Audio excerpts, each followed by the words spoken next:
26/11 मुंबई हमले का आरोपी तहूर राणा को इस वक्त भारत लाया जा रहा है और इस वक्त हमारे साथ TV9 भारतवर्ष में एक्सक्लूसिव बातचीत करने के लिए ऐसी शख्सियत है जिन्होंने अपने आंखों से उस खूनी खौफनाक मंजर को देखा था। उन्होंने अपनी आंखों से देखा था कि कैसे अजमल कसाब अपनी बंदूक की गोलियों से न जाने कितने लोगों को छन्निया कर रहा था। इस वक्त हमारे साथ देविका इस वक्त मौजूद है। देविका, उस वक्त आपने कोर्ट में गवाही दी थी, अजमल कसाब को पहचाना था, आपके पैर में गोली भी लगी थी। अब इस केस में बहुत सालों बाद अब तहूर राणा को भारत लाया जाए, जिसने पूरे मास्टरमाइंड को प्लान किया था। किस तरह देखते हैं, कितनी बड़ी सफलता है ये? बहुत बड़ी सफलता है, बहुत बड़ी बात हो गई कि तहूर राणा को 16 साल बाद, आज 26/11 को 16 साल हो गए, 16 साल लग चुके तहूर राणा को लाने में भी। तो ये बहुत बड़ी न्यूज़ है और बहुत बड़ी खुशी की बात है। सबसे पहले तो मैं इंडियन गवर्नमेंट को, US गवर्नमेंट को थैंक यू कहना चाहती हूँ कि इतनी बड़ी जीत हुई है। फाइनली तहूर राणा इंडिया आ रहा है, तो मैं यही अपील करूंगी कि उसे लाने के बाद जल्द से जल्द उसे एक इन्फॉर्मेशन निकाला जाए और उसे फांसी की सजा हो। उस वक्त आपकी उम्र बहुत कम थी। आप जहाँ हमें जो जान पता है कि आप कहीं जा रहे थे और उस वक्त आपके पैर में भी गोली लगी थी। दिन याद आता है तो बहुत सारी जहन में बातें याद होती और जिस तरह से रचा गया था, कई सारे लोगों को मौत के घाट उतारा गया था।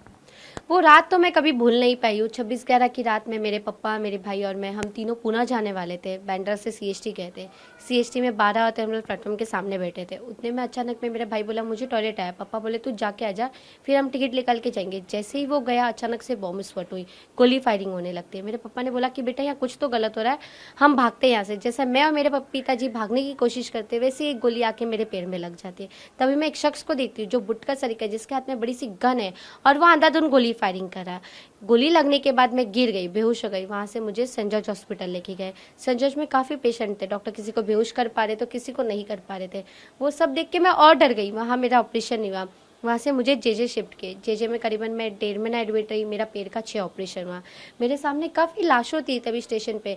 भागते हुए लोगों को मैंने ऐसे गिरते हुए देखा, किसी के हाथ से खून निकल रहा था, किसी के पैर तो किसी के सर पे। कुछ समझ नहीं आ रहा था कि आखिर तभी वहाँ सब क्या चल रहा था। मेरी उम्र 9 साल 11 महीने की थी। वो शख्स का शक्ल आज भी मुझे वैसे ही याद है और वो रात मैं कभी नहीं भूल सकती। उसके बाद आपको कोर्ट में भी बुलाया गया था कि पहचानने के लिए क्या यही अजमल कसाब है। तो उस वक्त किस तरह, क्योंकि 9 साल बहुत हम कह सकते हैं गवाही देना, कोर्ट में जाना, इस तरह से आप हादसे से गुजरी, तो क्या जहन में आता, किस तरह से आपने उस वक्त अजमल कसाब को पहचाना था? जब मैं कोर्ट रूम गई थी, मैं 10 साल की हो चुकी थी। मेरे पापा ने दोनों आतंकवादी को देखा था, कसाब और अब्बू इस्माइल को। जब मेरे सामने कोर्ट रूम में 3 शख्स रखा गया था, उसमें से मुझे कसाब को पहचाना था। जब कोर्ट रूम गई थी, मैं बैसाखी से चलती थी। ऐसा मन हुआ था इसे बैसाखी फेंक के मारूं या मुझे कोई गन दे दो तो मैं इसे अभी खत्म करूं, पर मैं कुछ कर नहीं सकती थी क्योंकि मैं बहुत छोटी थी तभी। लेकिन अब जिस तरह से भारत लाया जा रहा है, आपको लगता है कि कुछ और बातें इसमें निकल के आ सकती है? जैसे प्लानिंग के तहत 10 आतंकवादी मुंबई आए, 200 से 250 से ज़्यादा लोगों को उस वक्त मौत के घाट उतारा। आपको लगता है कि प्लानिंग, जब आप बड़े हुए समझ में आएगा कि प्लानिंग के तहत हुआ था? जी, अब ये एक बात है कि तहूर राणा को लाने के बाद उससे इन्फॉर्मेशन में सारी चीज़ें सामने आएगी कि 26/11 के पीछे इनकी प्लानिंग क्या थी, कौन कौन 26/11 के टाइम पे इन लोगों का साथ दिया था। तो ये सभी का फेस जो है अभी सामने आएगा और पाकिस्तान में अब भी जो मास्टरमाइंड छुप कर बैठे हैं, जो आतंकवाद को पाल रहे, जो आतंकवादी अभी भी वहाँ पर है, उस बारे में भी हमारी देश को सारी जानकारी मिलेगी। तो ये बहुत बड़ी बात है और बहुत बड़ी जीत है। कसाब को जिंदा पकड़ना और तहूर राणा को जिंदा लाना, ये बहुत बड़ी बात है। क्या आप देविका खुश है जिस तरह से भारत लाया जाए, पूछताछ की जा रही है और उम्मीद लगाई जा रही है कि शायद उसे ही यहाँ पर अब किस तरह की सजा की मांग आप करेंगी?